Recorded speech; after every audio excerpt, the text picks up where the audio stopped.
to part 2 of the Carpenter Tools video series.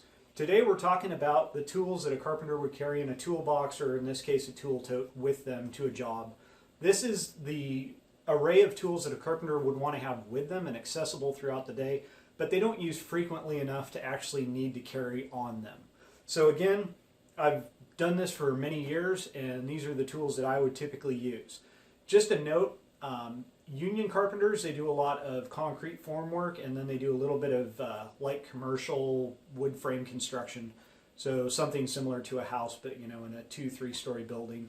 And there are a few differences, but this is mainly what you would utilize if you're doing wood framed construction. Not so much of the form work, there's a little bit of overlap of tools, but we're looking mainly at wood framing here. Starting out with the tool tote here, we're going to go around it pretty quick because I'll cover these tools in other videos if I haven't already. So on this side, I've got a Construction Master calculator, which is good for using calculations in feet, inches, fractions of inches, and things like that. It's got a flip open protective case, and it's got an instruction booklet in the back. So it helps you remember how to calculate out stair, stringer runs, and things like that. Also have a blue book from Swanson for speed square use. I've got a 3-way adapter for an air hose or compressor. I've got the biggest of a standard nail set because you don't need the small nail sets when you're doing framing. Down here, I've got what they call stair nuts, which are basically 2 little brass gauges that would go on your framing square for doing staircase layout.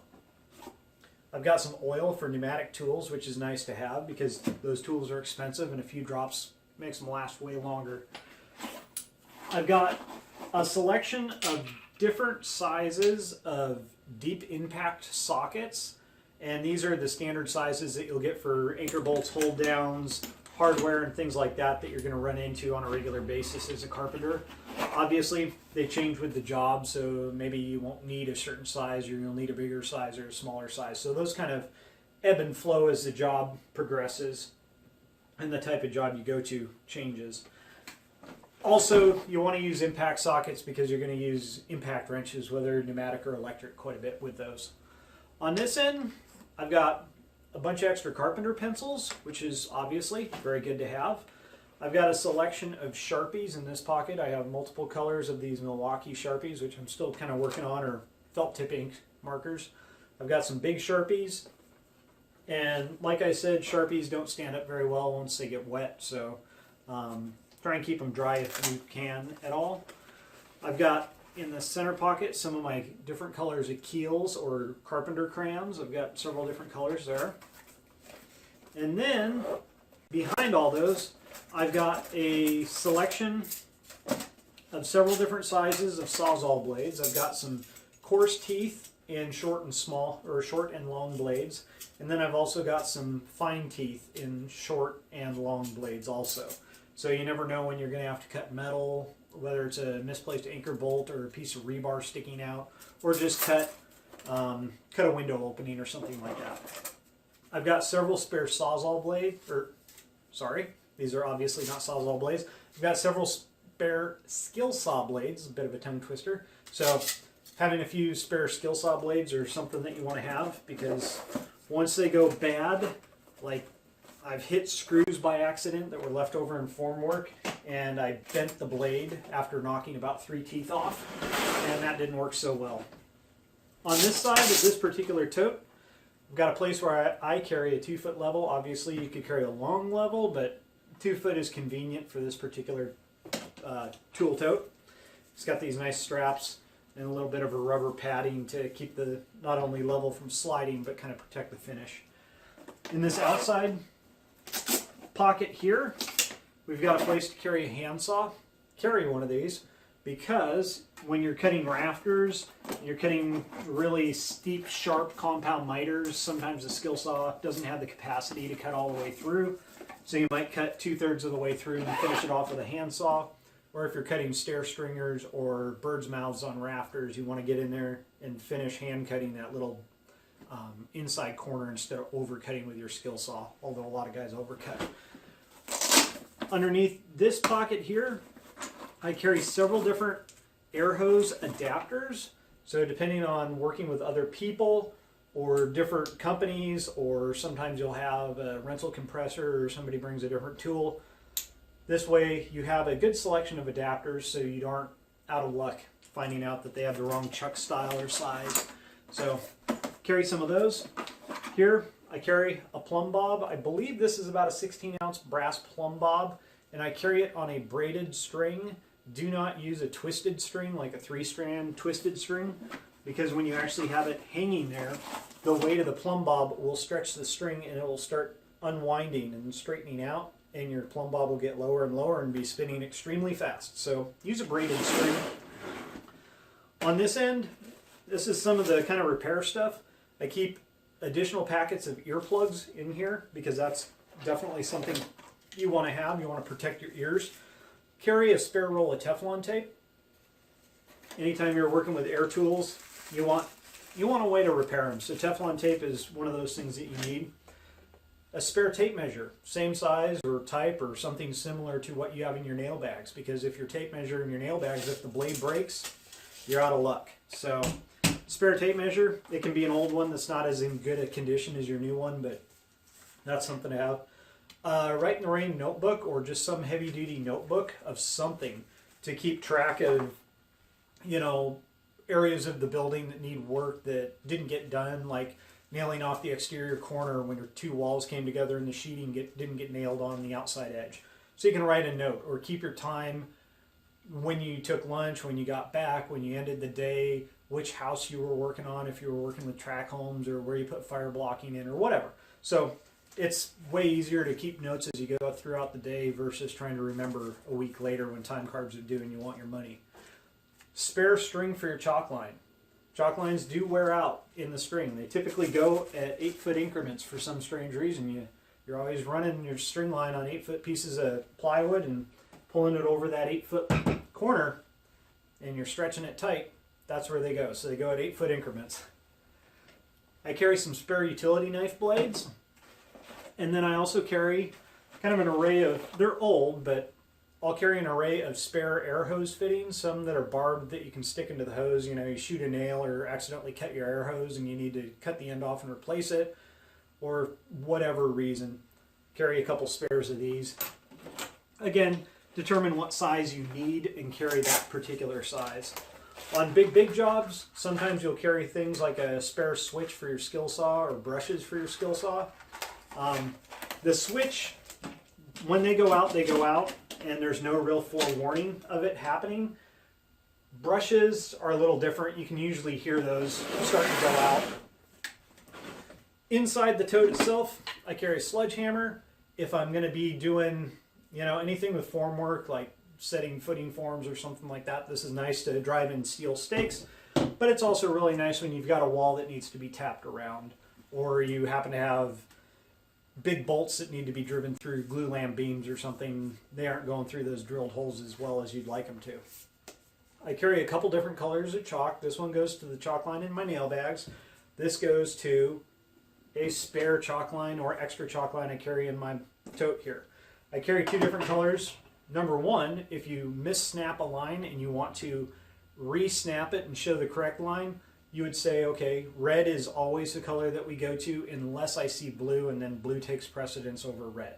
So that's a way to denote easily that there was a mistake. Also, if you get in a situation where it's a little damp or wet and your chalk line gets wet, it's just about worth it to take the whole thing apart, throw the string away, clean all the gunk out of it, and put a brand new string on it, because chalk lines do not like water. Carry 100-foot tape. It's heavy, but you want it. I'll only carry it in my bags when I'm actually doing layout where I know that I'm going to need that long length. Let's see here. Kind of dig in here.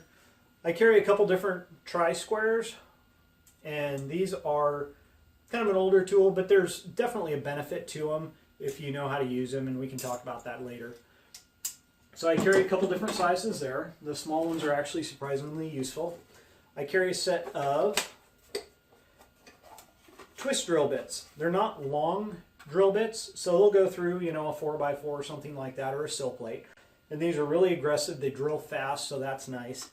But if you need to go through something larger, like you've got big 8x8 posts or glulam beams or something like that, engineered lumber, you would need a longer bit, usually like an auger bit. But it always seems like drill bits are in short supply. I carry a large caulk gun. This is primarily just for subfloor adhesive because those come in the big tubes. They sell these with long handles so you can actually apply the adhesive standing up.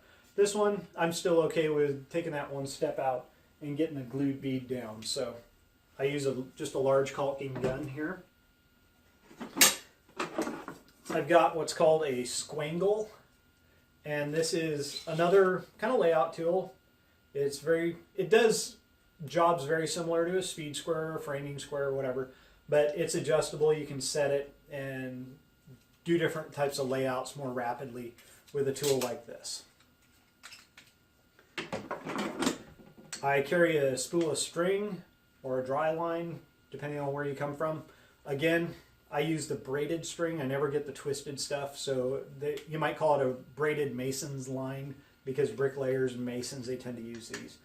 But you want that for when you're lining walls and things like that. A lot of guys don't carry clamps. I carry clamps. I find uses for these all the time in framing.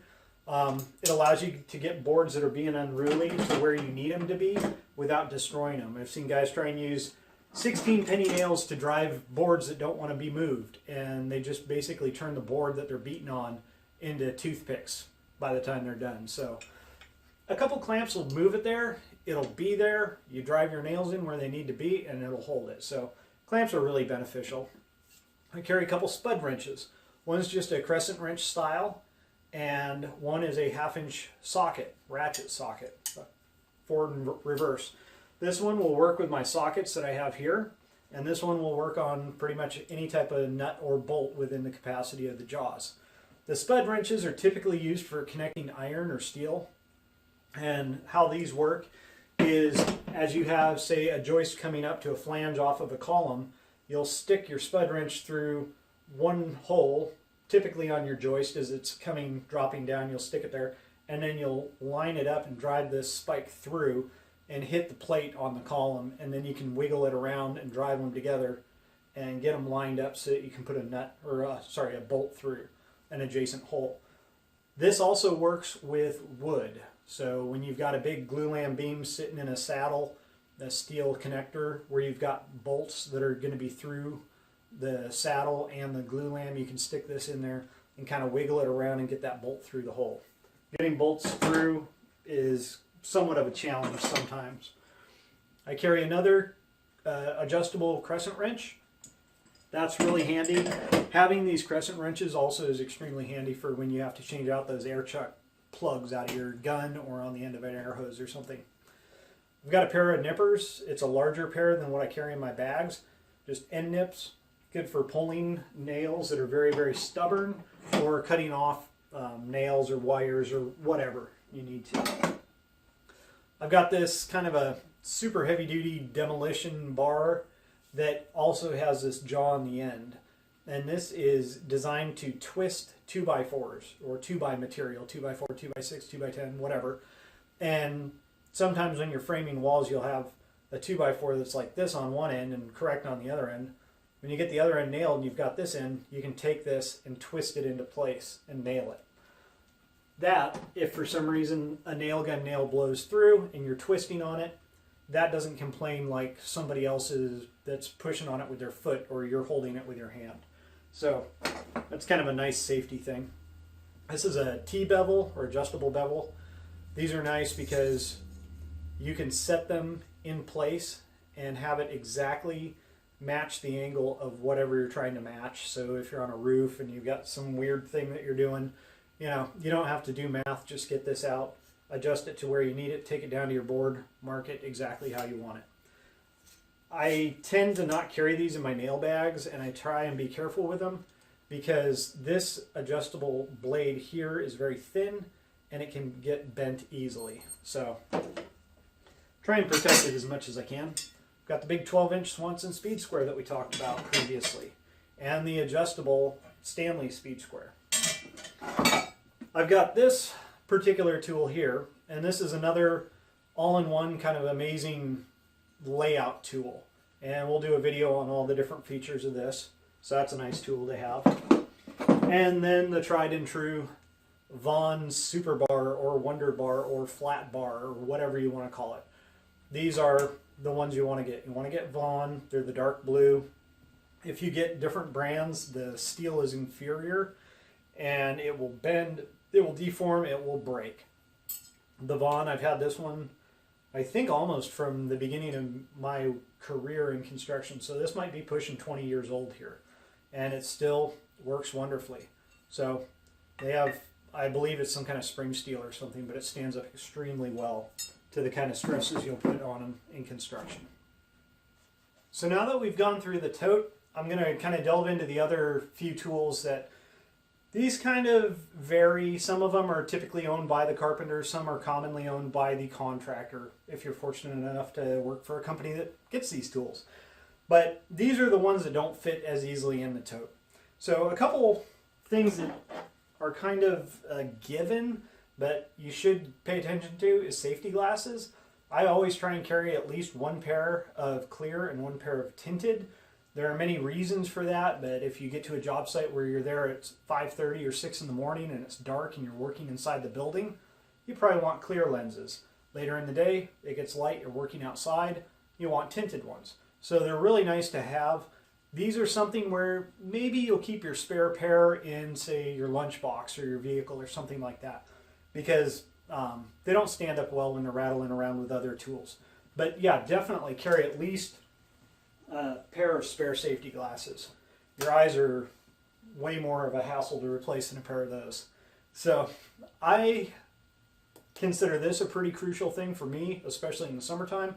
I'm pretty pasty white, and if I don't put sunscreen on, I turn bright red and I'm in a lot of pain. So a good sunscreen, I like these aerosols because I can just go all over the place and it works really, really well. So you might have different needs, but that's my personal 2 cents on that. Framing squares. A lot of stuff that can be done with a framing square. We can get into that later. There are different markings on them, different ones I would recommend. But if you do get a framing square, I would recommend getting a steel framing square and not an aluminum one, because aluminum ones, if they ever get out of adjustment or out of precision alignment, that's it. Whereas a steel one, you can actually correct alignment issues or inaccuracies. So that's something to consider. This tool here, this is a bolt pattern layout tool, and this allows you to go down your plate line, and whether you're dealing with a 2x6 or a 2x4 sill plate, you can easily mark exactly where the bolts need to be. So you aren't using a square, you aren't using a tape measure, you aren't using a keel or a pencil. You just basically walk down the plate once it's where on one side of the chalk line of where it needs to be, opposite of where it needs to be. You just bump this cutout against a bolt, and then there's a pin here that you slide up, drop down, you punch a hole into the 2x4 sill plate or 2x6 sill plate, and that gives you a good layout for your bolt pattern to drill. That's really good for production framing, not so much necessary for smaller projects. This tool here, it's a peavey. It is, kind of this gnarly looking thing. But what this does is it pulls walls in or out. Typically you pull them in because it's easier to push them out than it is in. But if you've pre-sheeted a wall and you've got it raised and you're up 2 or 3 stories and it's sitting out, a 1/4 inch from your chalk line, so it's overhanging the edge slightly, it's really hard to pull that wall in. So, because obviously you can't get to the outside very well and pound it in. So this, you fold it out, you drive this spike into the sill plate, you drive this spike into the subfloor, and then you pull and you wrench on it, and that will pull the wall in at the sill plate, which is definitely a benefit. So that's a handy tool to have. For big bad stuff, you'd want to use something like this, a Perk Bar. This is commonly used for heavy concrete formwork and not so much in residential construction or framing, but there are a lot of uses where this is super handy. It will move any wall where you need it, lift them up, drop them down, whatever.